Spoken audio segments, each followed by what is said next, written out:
भालगाव येथे आलेलो आहेत आणि आजच्या काळामध्ये जे नोकरीची आवश्यकता आहे आणि ती मिळणं कठीण आहे. आणि अशा काळामध्ये भालगावमधील जे 2 युवक आहेत त्यांची आर्मीमध्ये नियुक्ती झालेली आहे. तर त्यांचा जो अनुभव आहे, तर तो अनुभव ऐकून आपण दुसऱ्यापर्यंत पोहोचविण्यासाठी आज त्यांची मुलाखत घेणार आहोत. तर सर्वप्रथम आपण परिचय घेऊ. माझं नाव सिद्धेश्वर मच्छिंद्र जाधव. मी राहणार भालगाव. मी संभाजीनगर येथे अकॅडमी 2019ला मी ॲडमिशन घेतलं. त्याच्यानंतर कोरोनाचे 2 वर्ष कोरोनामुळं भरती झाली नाही. त्याच्यानंतर 2021-22ला भरती सुरू झाली होती. त्याच्यामध्ये भरतीचा अग्निवीर म्हणून आर्मीची नवीन हे झालेलं आहे.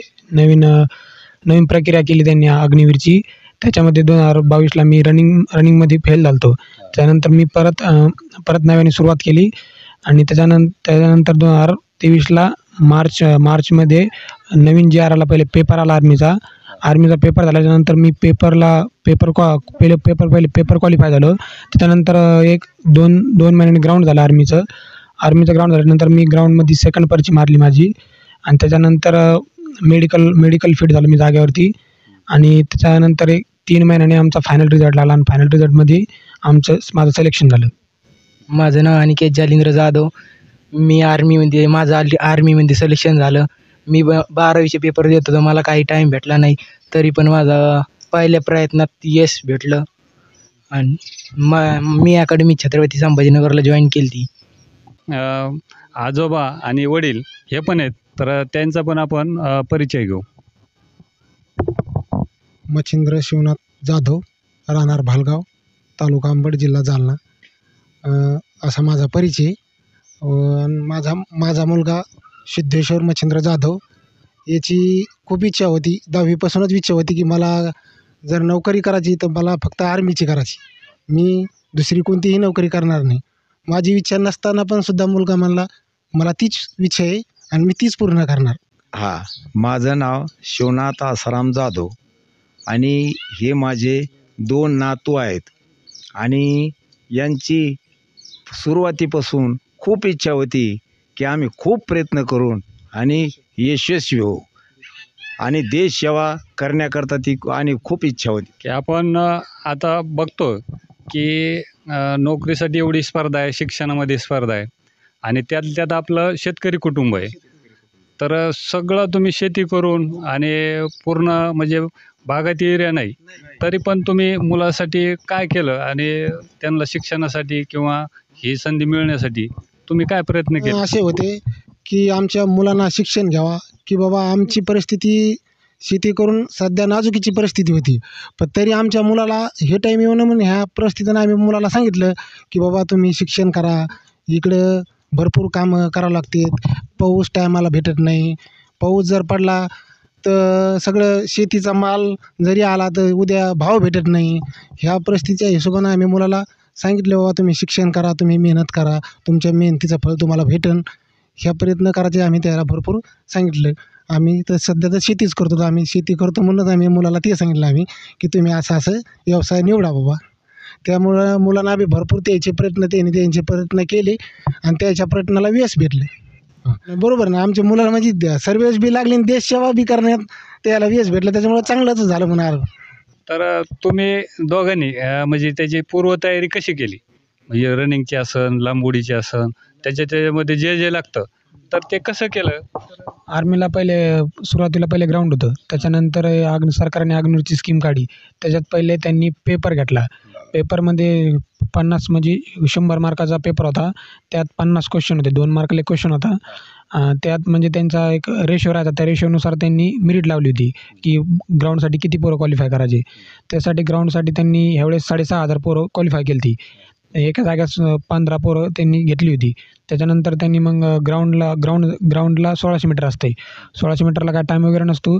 त्यांच्या मनानं असा ट्रूप पाळतात ते 110. यावर्षी 110, 120चा ट्रूप केला होता. मागच्या वर्षी 250, 300 एक लगट सोडायचे आणि ह्यावर्षी त्यांनी 120चा ट्रूप केला होता. त्यांना जसे वाटेल तसं ते पोरं घ्यायचे. प्रत्येक ट्रूपला 10-15 पोरं असे पकडायचे आणि त्याच्यानंतर मेडिकल वगैरे झाल्याच्यानंतर आपलं ग्राउंड झाल्याच्यानंतर त्यांचे प्लोस व्हायचे 10 प्लोसला 40 मार्क राहायचे. एका प्लोसला 10 जवळपास मार्कला 40 मार्कला प्लोस राहायचे 10 प्लोस आणि 8 मार्काला एक प्लोस राहायचा त्यांचा. असं काय आणि परत त्यांचं लांबुडी एक गड्डा असतो 5 मीटरचा त्याच्यावर लांबुडी असती आणि एक झिगझॅग असतं झिगझॅग आणि बस इतकेच. आणि तुमच्या वडिलांकडून मला हे पण समजलं की तुम्ही रनिंगची एवढी तयारी केली ती, तर त्याच्यामध्ये जर फर्स्ट आला पण जो दुसरा काही मुलाचा काही एक प्रसंग आहे. म्हणजे माझ्या ट्रूपला 110 पोरं सोडली होती. त्यात मी सेकंड नंबरला होतो आणि फर्स्ट पर्ची फक्त एक जणच घेतला होता. आणि पुढं एक जण होता तो पाहिलाच नव्हता, नाही तर त्याला पण क्रॉस केला असता. ते माझ्यासमोर म्हणजे ते दिसलाच नाही मला. आणि लास्टला जेव्हा जे 100 मीटर आले ना त्यात दिसला, पण नंतर मग ते कव्हर नाही झाला मला. तरी मी प्रयत्न केले कव्हर करायचे पण कव्हर नाही झाला. सुरुवातीला जर समजा दिसला असता तर 1 नंबरच घेतला असता. हो 1 नंबर म्हणजे सुरुवातीला तर माझा नंबर बी पाठीमागे लागला होता आणि ते जो फर्स्ट मुलगा आला त्याचा नंबर समोर लागला होता. त्याच्यामुळं जरा टाईमच लागला मला हे करायला कव्हर करण्यात. आणि तुम्ही संभाजीनगरमध्ये हे कोणत्या अकॅडमीमध्ये म्हणजे कोलते सरांकडे शौर्य अकॅडमी म्हणून आहे. सर NSG कमांडो आहेत. सरचा 26/11चा मुंबईला जो हल्ला झाला होता त्या सरचं मोठं योगदान आहे. तर म्हणजे एक अनुभवी जर अकॅडमी असेल तर त्याचा काय फायदा होतो? तर तुमच्या बॅचचे आणखीन किती मुलं आहेत की त्या अकॅडमीचे पुढं लागले? आमच्या बॅचमध्ये ह्यावर्षी अग्निवीरमध्ये 65 मुलं लागलीत. 85 पैकी 65 मुलं लागलीत ह्यावर्षी. म्हणजे खरं पाहिलं तर त्या अकॅडमीचे सुद्धा की आपण आभार मानावं असं म्हणजे मनापासून तिथं शिक्षण मिळतंय. तर तुमचं सुद्धा त्याच्याबद्दल काय प्रतिक्रिया आहे की जिथं मुलाला टाकलं? ज्यावेळेस आम्ही मुलाला घेऊन गेलो त्यावेळेस आम्हाला तर काही माहीतच नव्हतं अकॅडमी, पण आम्ही सहज भेटलो सरला. तर सर म्हणले त्याचं चांगली हाईट आहे, चांगली आहे, मुलगा हुशार आहे, मुलगा रनिंग काढू शकतो तुमच्यावाला. मग सरनं आम्हाला त्याची माहिती दिली. आम्हाला ज्यावेळेस आम्ही घेऊन गेलो आम्ही आता एक तर शेतकरी माणसं, आम्हाला तर काही माहिती नव्हतं. संभाजीनगरमध्ये अकॅडम्या भरपूर आहेत पण ते कोणत्या अकॅडमीला टाकायचं आणि कारण की त्याचं मार्गदर्शन बी नव्हतं आम्हाला. इथं टाका तिथं टाका. आम्ही आमच्या मनानं गेलो आणि तिथं गेल्याच्यानंतर सरला भेटलो आम्ही. सरला भेटल्याच्यानंतर मग सर म्हणले बाबा मुलगा हुशार आहे, त्याची हाईट बसती, त्याचं रनिंग ते आपण 2-3 महिन्यात कवर करू किंवा 1 वर्षामध्ये त्याचं कवर होईल. चांगला मुलगा तुम्ही जो निर्णय घेतला आहे चांगलाच घेतला, देशासाठी निर्णय चांगला आहे.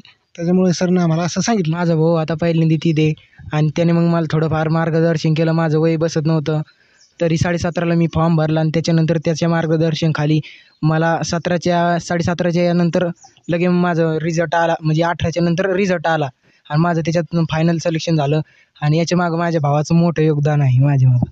म्हणजे आमचा मी पहिले 2 वर्ष तयारी केली होती. त्याच्यामध्ये 2 वर्ष 1-1.5 वर्ष माझे क्लास झाले होते आणि परत मी ऑनलाईन बी क्लास केले होते काही. आणि जे यूट्यूबला क्वेश्चन वगैरे यायचे ते मी क्वेश्चन पेपर सोडायचो. त्याच्यानुसार मला वाटत होतं म्हणजे नक्की वाटत होतं की मी पेपर क्वालिफाय करेल म्हणून. आणि क्वालिफाय म्हणजे चांगल्याच मार्काने क्वालिफाय करेल असं वाटत होतं आणि ते झालं. सिद्धेश्वर आणि अनिकेत यांची आर्मीमध्ये सिलेक्शन झाल्याबद्दल त्यांचं अभिनंदन आहे. आणि हे दोन्ही मुलं सर्व्हिसला लागले आणि त्यात आर्मीमध्ये लागले आणि आपण शेतकरी कुटुंब आहे. तर आपण आजोबाला विचारू की हे तुमचे दोन्ही नातू सर्व्हिसला लागलेत तर तुम्हाला कसा आनंद झाला त्याचा?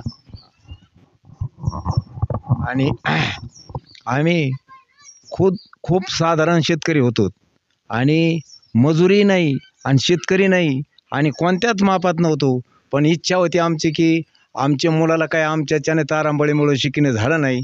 आता आमचे मग नातू झाले आणि नातवाला आणि कोणत्या ना कोणत्या प्रकारे आणि कोणत्या का साध्या नोकरीला होत नाही पण आपण घरी ठेवायचं नाही, याला कोणत्या तरी मार्गाने आणि उन्नती करण्याकरता पाठवायचं. पण ते इतके जिद्दी निघले की त्यांनी तुम्हाला सांगतो आणि खूप कष्ट घेऊन आणि प्रयत्न यशस्वी झाले. आणि त्याचा आम्हाला मग ते यशस्वी झाल्यावर खूप आनंद झाला. त्याचा आनंद गगनात मावायला तयार नाही. पाहुणे रावळे खूप येतात आणि खूप अभिनंदन केलं आणि आमच्या गावकऱ्यांनी बी खूप आणि सरपंचांना उपसरपंच सरपंच मोठे कार्यकर्ते सत्कार आणि पूर्ण गावाच्या पब्लिकने त्यांचा सत्कार केला. की हे जे काम आहे हे सत्कार करण्यासारखं आहे.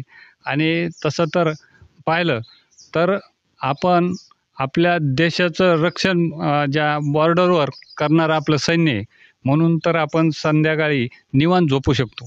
म्हणजे आज आपण शांत झोपण्याचं कारणसुद्धा काय असेल तर आपले सैनिक आहेत आणि त्याच्यामध्ये यांची नियुक्ती झालेली आहे. तर मी या दोघा भावांना हे विचारतो की आजकाल तरुण की ते नोकरी लागत नाही, शिक्षणामध्ये त्याच्यामुळं ते मन लागत नाही आणि एक विश्वासच गमावलेला आहे. तर अशा याच्यामध्ये तुम्ही तरुणासाठी काय संदेश देऊ शकता? आज सध्याच्या परिस्थितीला नोकरी मिळणं खूप कठीण झालेलं आहे आणि त्यात म्हणजे आपल्यासारख्याला ओपनवाल्यांना आरक्षण नसल्यामुळे तर कॉम्पिटिशन बी भरपूर आहे आणि आरक्षणामुळे थोडाफार शेवटी फरक पडतो. त्याच्यामुळं आपण जिद्द ठेवली पाहिजे. चिकाटी केलं तर सगळं काही होतं. आपण जर निश्चय केला तर सगळंच काही होतं आणि चिकाटी ठेवून जर केलं तर नक्कीच यश मिळतं. आणि इकडं काही आरक्षणाची गरज नाही. आरक्षण तर पाहिजेच, पण आज आपण समजा जिकडं आरक्षण नाही तिकडं युवकांनी काय केलं पाहिजे?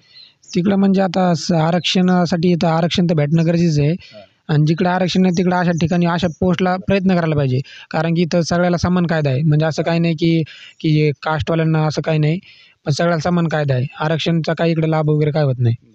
मग तरुणाला तुम्ही तेच सांगू शकता की स्वतः आणि स्वतःच्या घरच्याचा विचार करून आईवडिलाचा अभ्यास केला पाहिजे. असं. आपण तयारी केली तर आपलं जे आपण स्वप्न पाहिलं ते पूर्ण होऊ शकतं. तर आपण पुन्हा एकदा यांची जी नियुक्ती झालेली सैन्यामध्ये त्याच्याबद्दल अभिनंदन. आजोबाचं पण आणि वडिलांनीसुद्धा शेतकरी असूनसुद्धा सगळं म्हणजे आर्थिक बाजूनं ती एक मानसिकता, नाहीतर असं बी आहे की सैन्यात पाठायला कोणाला भीती पण वाटते, पण ते एक मनामध्ये भावना ठेवून ती तुम्ही सगळ्या त्यांची पूर्वतयारी करून घेतली. आपणसुद्धा सगळे मिळून त्यांना म्हणजे भावी आयुष्यामध्ये सर्व्हिसमध्ये ईश्वर त्यांना फुल साथ देऊन देशाची बी सेवा घडावं आणि त्यांची बी सगळ्या दृष्टीने भरभराट व्हावं अशी शुभेच्छा देऊ. आणि तुम्ही आज ही जी मुलाखत दिली आणि ह्या मुलाखतीतून तुम्ही जो दुसऱ्याला पण संदेश दिला आणि तुम्हाला पण काही प्रेरणादायी गोष्टी मिळावं ह्या दृष्टीनं आणि दुसऱ्याला मिळण्यासाठी आपण ही मुलाखत घेतलेली आहे आजची. तर तुम्ही हे जे अनुभव आहेत तुमचे सांगितल्याबद्दल हे सकारात्मक PC न्यूज चॅनल याच्या माध्यमातून मी तुमचे आभार मानतो. धन्यवाद.